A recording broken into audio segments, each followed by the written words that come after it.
ছোট কথা তবে মানুষের মতন মানুষ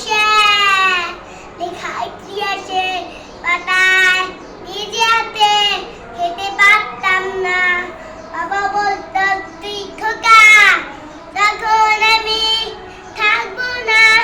কি করবি বোকা তো রক্তের সাথে রক্তের সাথে অনেক উপে তোমার মাথায় কতদিন দেখি না তোমার কে বলে না তো তোমার মতো খোকা খোকা ওরে বুকে